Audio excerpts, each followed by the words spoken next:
Amada ujunna jenyami kiddi jubbande nyamrima niyam ulli mettu di weltino sabu memde tutema o uki esewne wanto ma yo ma o juupe ma dole de banye to banoje lijima ngare julbe kero den kesa kawni de amada orojera ma fadi to kamu kani de manui todo albura jibilu arkino firnoi desirati nuri jadi jibilu daturi derangati nuri nabbini emada utilui to al arsi jomen jeno kursindo amada ona matune de jinne itano kumpamen de nyada hadi jomo shariyaji dine men Faliladi men parladi kardili bindi men uni adimen kala julu butindo adimen ofudana madara al-mulli al-janna amada nenjata ajai bajamata dinunuda malaiko jika menulado bekomnen ningardida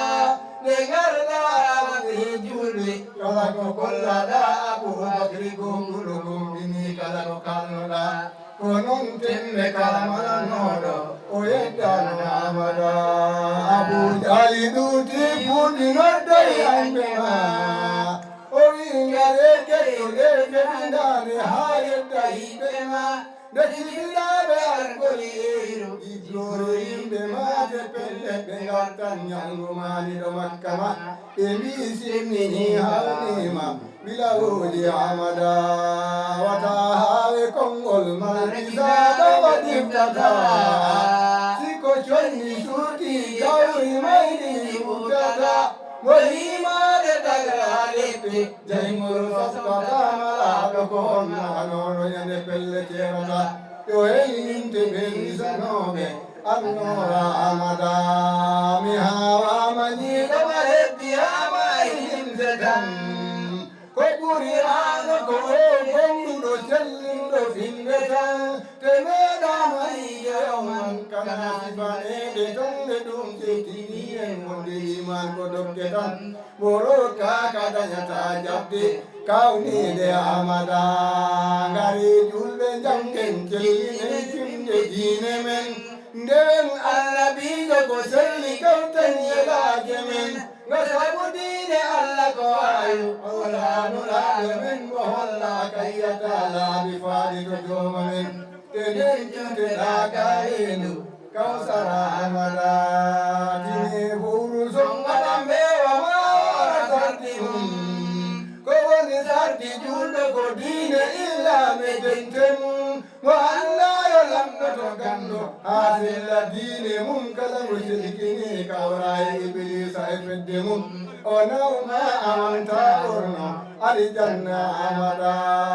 Mi ereobe moriyo jango jangina mitemum Konon lamde kenya de darga sariyaji bezmumon Omalam de kega yopilem boy koltu mumsiyon pejidino dine mappeno deslemunni Penjuran numunni Mutinon sunna amada Sika judo wokin Allah tera eshimuko Bidaji kala ada jinunni sunnatu Dalagara koni bisa Pibul kame chonni foko Ikumbe Allah ko adi sindari hunde ko Watatin masatin nima Jodamo amada Muimana andiko jango Ardaka omfini Oli mo jango meda Betu amuramno unwani Oli yaman wana Atota kusundungini Mo meda Ni betire nimse kame mette hasuni Esem tate ganda jango Kulunni be amada Uta jango wanen sola sobla ko allatan Ko fecci ngeluni ko boy hetti ko mudutan Adunia ko ni mana jilli Sunno emete tan munyen sunu jepenne ma watan kule matan Ala mette hodani jullo Nyere bae amada Sida jula mi jebe jo matana Bo meltoda Eta heppu sababu soxlaaji dunya ni teenoɗa rukufuweji juuɗo e nder jotimmu teenoɗa kaɓa e nafsu kam ibilisa koɓe ande jeeɗoɗa ko nde julde addata durugol ɓernde amada ko nde julde yamira e diine ha wattu fawtoma wona soppugol ngori kamɓe kawri ɓe mbannuma kala mo juuli salabani sallignoterɗe mawataji gunde majunde ande yawte noppi ma sika juuɗo sana sani sallikto amada sila juula fellere wonde koɓe joma ledata sida hora miijo ko wonde koɗu Allah ɗaɓɓata sida kananna wonde aljanna cewtata siko makka jata andu koɗo joma pewtoɗa wona mere hokkata laamu aljanna amada dewala Allah cagoto gorko e debbo mum siko debbo totti fardu yanawu e gorko mum fijirde jaleɗe yeeso firtago mooso mum ne waare muñale o heɓre kame suurde mette mum nda ñalamo tade e faado matabinda amada ko ɓen wonata uruɗo miskire tuykata yahoɓe ñaaƴa e dingire jaɗɗe ɗe niɓɓata eɓe ɓanganaɗe e leede kangede toskata wolorka ɓe fufusaji ɗaɗi ɓe jaɓɓata eɓe ñooɗani ɗiwaliyaji ɗoftiɗe amada oɗon worɓe malle rewɓe ustiɓe diine men kowliɓe haqqillaji ndaguji juuɗe men muñal yandude waajuji ñalla rewɓe men sika fewtini oñiɗo ha anni jodome men dañañoɗɗi joltuɗo neɗɗo joliɗo amada so jimnaɗo ma ina wuuri ɗo ɓe moɗemɓeɗa dokkeɗa mo waɗi so jibini janngo aajede ɗum waɗawata ɗon to goto e goobi Allah ɗi ngannduɗa ala fommo yamira ɗumnagol rabbi amada dine julɓe en ɗam salti koto Allah jon sama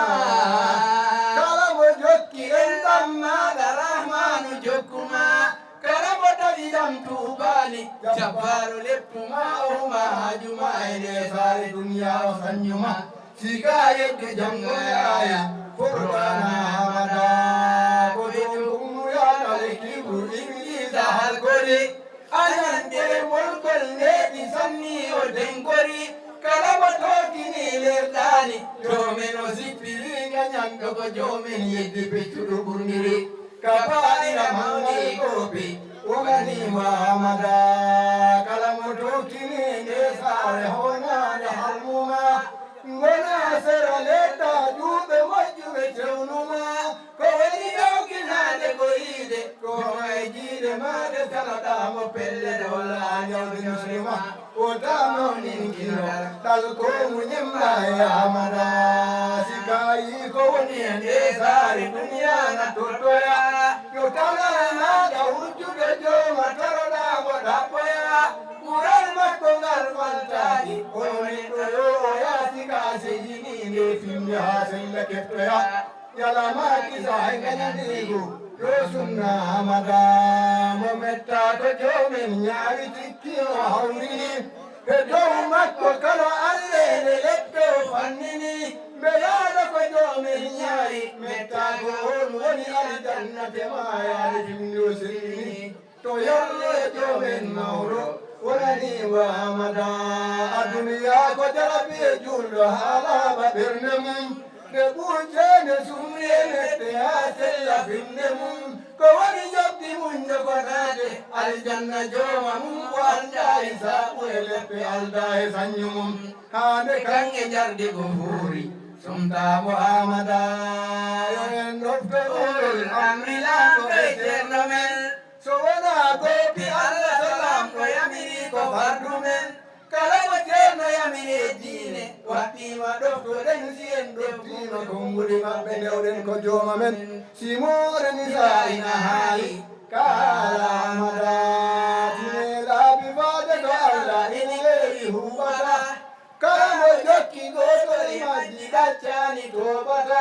tenata ekala boltaka ora kair bataki zanafsu kani bilisa kanyumen boitata tenye dai be urtinde sunna de amada taramo jokila wal arti homa manta jenum ina beskitan ma otte homa manta horemum wotasi kubelino oro idu mumbo sogeta de markenare ba aydanemum Nogre mono dogera saidu nuru amada so almudo kolli beni dokki macernamum siko oni mama jumi ngande ko horemum ala pote modamiro ndane joma munga sadake na fero na feuna nam tonla ramen yo einte belem tabe on burdo amada ulama umen arbi de kono kode kamuni ala hele ala hele tibla sonini mu'adika Allahu de majini masernani azli farusuna halafini mu'adi amsona yalta oyolo do amada ko yolen ko dunya ko meretan kisal ma wala wala mere yolan ko nyana jude pottingelli gonga go tande kala burusa gonga ni maya ayim zadan talen mere nangene gonga yemmen amara ya rabbana ya jure o buru tagore po kedisina go kame ali be makko sabibo kame tabi na uni be pokke mokka be patane modde okare jullo bo salatan wa tasliman ala sayyidina